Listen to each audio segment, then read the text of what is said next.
than our support team. And I'm very grateful for Brother Fuquan to be joining us.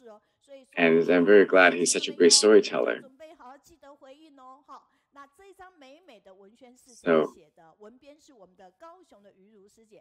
So to all our friends, are you online? Are you ready to respond?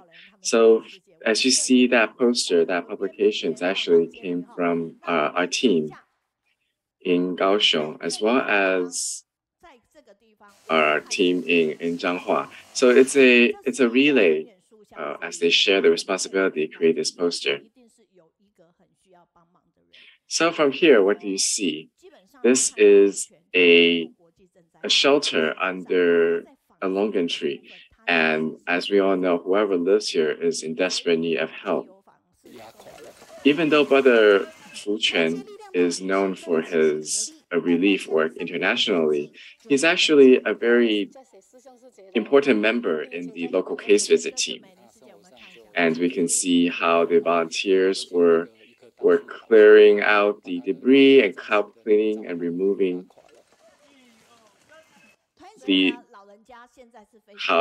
removing all these debris that's been sheltered here. That's been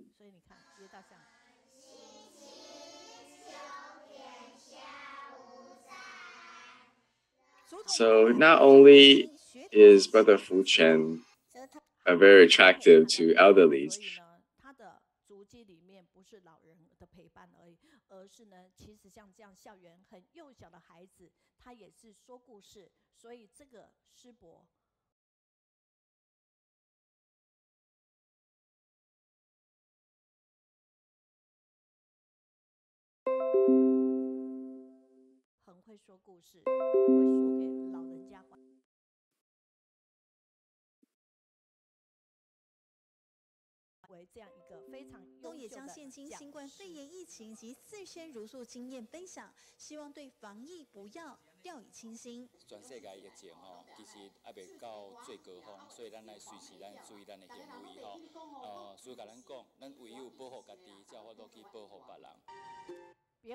So he also shared his stories on how to maintain a vegetarian diet and protect ourselves from the pandemic. And as you shared that, as Master has said that you have to first protect yourself in order to protect other people. So the best way to protect yourself is to vegetarian diet.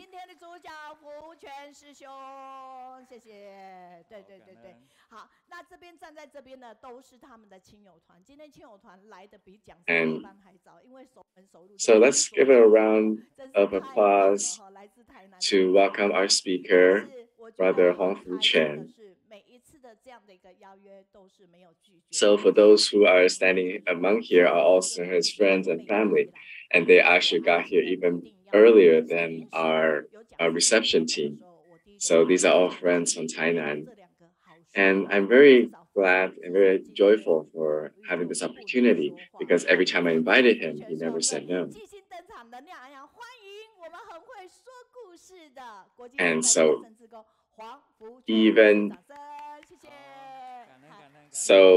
even though he may not have a lot of opportunity to share, there's a lot of people here who are always my backup in case one of the speakers weren't able to make it. And today, because we have an even better speaker, they have automatically put on their mask and not to talk today.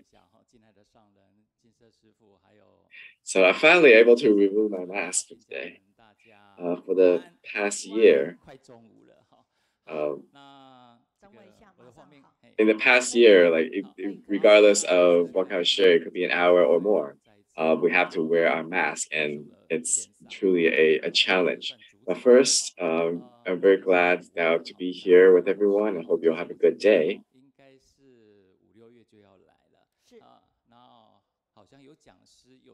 So I'm very grateful to have this opportunity to be back at the Kaohsiung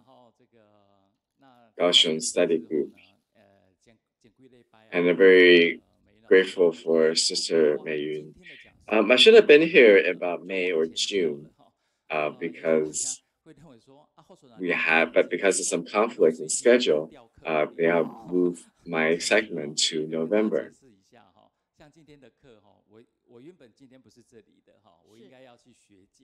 So, and a couple of weeks ago, I received a notice from teacher Mei Yun that we might have some issues with the original speaker today. So she moved me forward. So I kind of feel like I'm the substitute teacher, always waiting for opportunity. But I'm really still very glad to be here today and to share with you the topic that I prepared. As Sister Meng has shared earlier, that I'm not a young person myself. I've just passed 60. All this white hair is it's not really my fault. I have to blame my mom for that. As you can see this picture here, what do you feel? A lot of people say that they see themselves in the future. And as we age day by day, the trend, the aging population is a trend across the world, and it is something that all countries in the world will face eventually.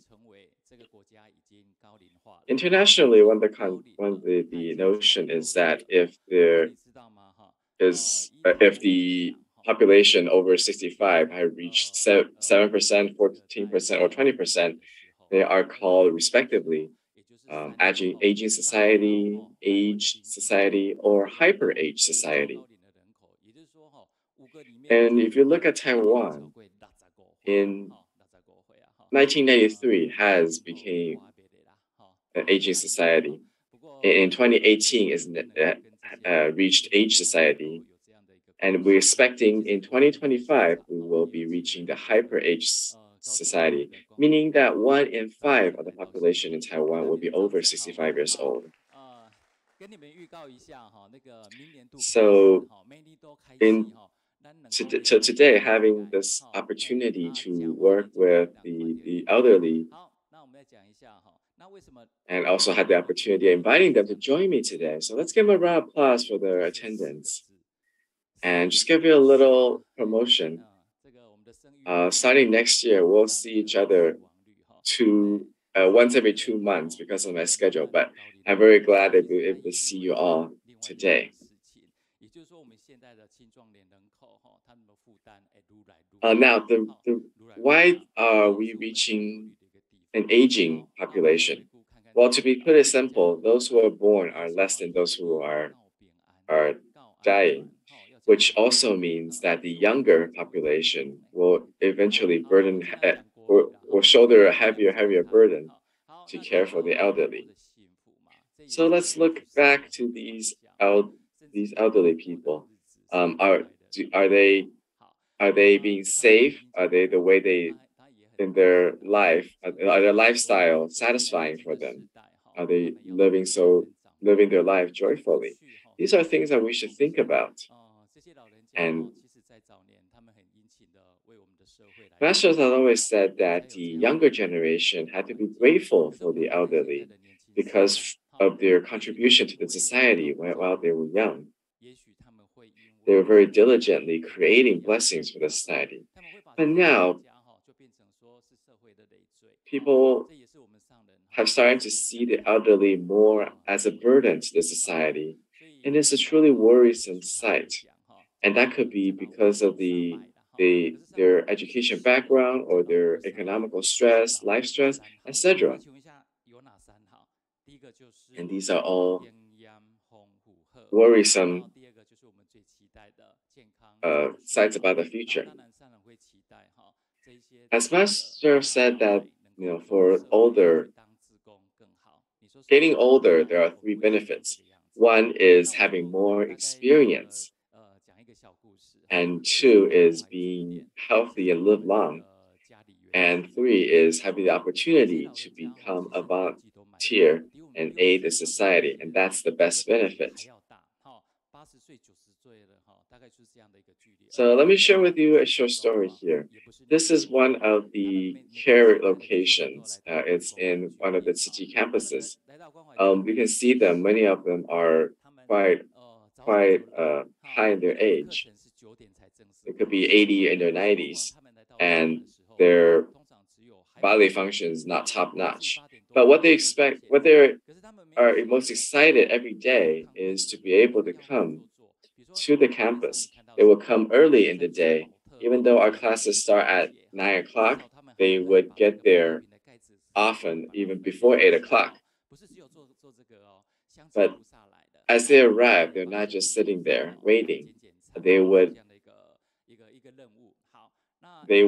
find things to do. As you can see in the picture, they are sorting plastic bottles based on the cap and the rings and separate them material by material. And when the culinary team arrives, they will help to clean and pick the vegetables.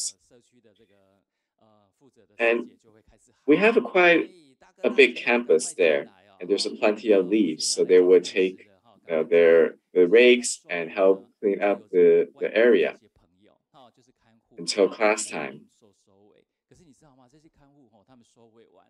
So when our sisters in the campus were let them know that we're about to start, their assistants will come and help, take care of the rest. So before I start telling my stories, they actually have contributed and helped maintain our campus. So as Master has told us that if we're willing to care and to help people and help our neighbors, then those who are suffering will have even more opportunity to be helped. So for the elderly, if their body is still healthy and they can still go out to help other people, then those receiving help, the care recipients, will be inspired and willing to care for more.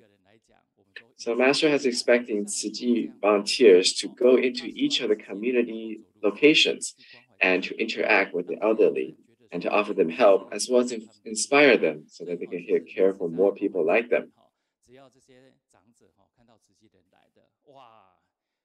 In the past, we always hope that the elderly will come to a fruitful end, but it's not the ending is not enough.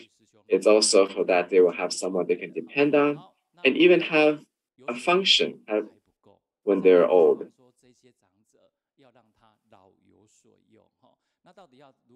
So as we hear from one of the volunteers who's in charge of the environmental protection team, every time they see him arrive, the elderly gather their energy and they're excited because now they have things to do.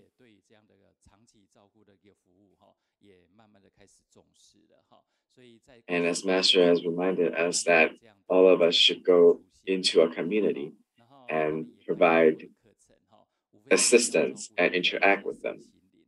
In the recent years, the importance of long-term care services has gathered steam. So there's a lot of these long-term care centers that are established.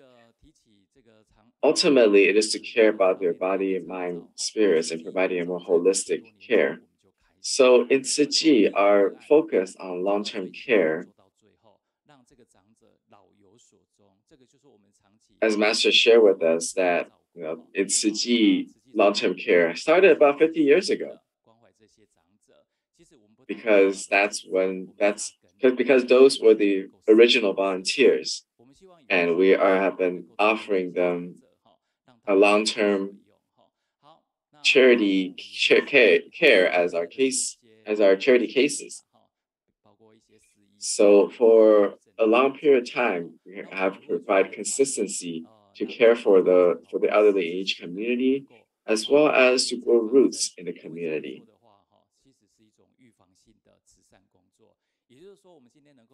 Nowadays, we see a lot of people suffering from dementia or loss of bodily functions. Now, to help them or delay the onset of these dysfunctions, if we're able to delay that, then we'll help to lessen the burden on their to their family. So this will because in order to care for those who are unable to take care of themselves, will ultimately create burdens for each of their caring families, and that we can see has been a lot of the sources of the problems we see nowadays. So, how do we keep the elderly from deteriorating so fast? One is to rebuild their confidence. As long as they realize and if they can affirm their usefulness, even though they are in canes, they can still rake the leaves and sweep the floors. If they find use in their life, then ultimately it will help reduce their dysfunction and maintain their mobility. And most importantly, we find their help them find their meaning of life. Generally speaking, what the elderly love the most is exercise. Every time we see the music plays, their smiles show on their faces. Now, so taking helping them take care of themselves has been a great focus of us, and we always reminded them that coming to Tzu Chi is not just to take care of themselves, but also to care for each other. As you can see from this picture here, and this is in Tainan, the southern region, Tainan. What are they doing? They're 80, 90. This is their first time going on stage, and they took this opportunity seriously. They find their uniform and dress up so that they can perform on stage, even though they are mobility challenged, even though they may have bodily dysfunctions, they're still very joyful to have this opportunity. So, helping and caring for each other, we try to pair them up. So those who are able to move can help those who are more challenged, even including simple tasks like going to the bathroom. Now, we all also care about their health. I remember one time when I got to one of the centers, we saw one of the older sisters.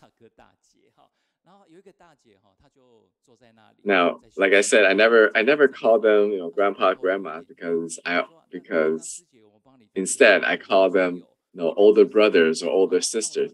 You know why? Because one day I will be old as well, and I don't want people to call me grandpa or grandma for no reason. So I want them to call them big brother, big sister. Now I saw one of the big sisters saying that she felt a little nauseous. So we got her to a chair so she can sit down. And in 10 minutes, now she said that she just took her high blood pressure medication, and 10 minutes later, she's actually getting more and more nauseous. And she asked, "Well, why don't I take another of my pills?" Can she do that? Of course not. So we're able to find some local officials to come and we call an ambulance to bring the older sister to the hospital. Of course, we get in touch with their family so to let them know. So Master's always said to us that these care centers have to provide a holistic care about the whole body, mind, and spirit. Now, 3 years ago, our master has actually instructed me that I have to tell them stories, and it have to be Tzu Chi stories, because each of the stories will sow a seed of love and compassion within their heart, within their subconsciousness. And as we all know, that being in Tzu Chi, everything we do has to follow Dharma. If we don't follow Dharma, then we may not be able to find the right way back to Tzu Chi or next life or in the future lives.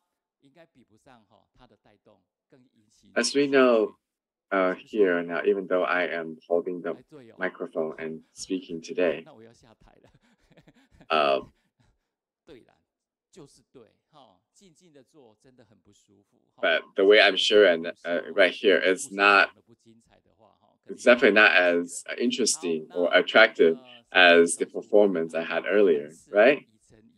Well, if you say, 是我的诚意嘞，哈，我就好好的讲故事，哈，然后去打动。now, as we all know that, sitting and listening is really an uncomfortable thing, especially if the stories are a little hard to, it's hard to get into. 没有啦，我说鼓励不是拍手啊。So 好，what 那 I've been focusing on is to be able to tell a good story, and with sincerity, we're able to motivate and even convey the message, and that we call it to have a deposit in our love bank. So when I'm telling the stories, I'm very sincere and I'll look at them, maintaining eye contact. One day, I was sharing the stories of the early case visits by Master. And as we all know, Master Zhen Yan were the first to lead our commissioners into the alleyways or areas to look for the elderly and take care of them. As we all know that Master, even though she is a Buddhist nun, the things that our commissioners do, she has not been absent. So after listening to these stories, our brothers and sisters, they were really motivated, and they said, and of course sharing in Taiwanese, he said that then we want to go to case visit too. Well, at that time I was really surprised, and we have our volunteer sisters there too. So I asked the local volunteers to take our elderly brothers and sisters to visit their friends and their neighbors who were laying in bed because of their illness or have body dysfunctions. So instead of case visit, this is more like visiting their friends. And this gave them the opportunity to practice what we do at case visit. And they have learned as well. So not only they were able to go out of the comfort zone, they're able to go into their local community, the community which they're from, and to know other people. Eventually, even when the Tzu Chi volunteers didn't take them there, they go by themselves. So this is what we call reactivating the elderly. We let the healthy elderly in the community and let them to become volunteers so they can take care of other people who are less able than they are. So they will visit their neighbors, visit their friends. As you can see in this picture, look at this household. They have a huge skylight because the roof has been blown away. So our older brothers and sisters reported the case to Tzu Chi, and the Tzu Chi volunteers took over with the rebuild and reconstruction. And about 6 months later, we know that one of the household had families that passed away, but because they don't have the money for funerary arrangements. So as Tzu Chi volunteers heard of this, we started our case visits, and with emergency aid, provided them the financial means so that they could have a funeral. So look at these older brothers and sisters. Shouldn't we give them a round of applause? Now, like Master says, these older brothers and sisters, these are our community volunteers. Now, in the past 2 years, because of the pandemic, Tzu Chi volunteers were unable to go to the locations to help with the interaction and teaching.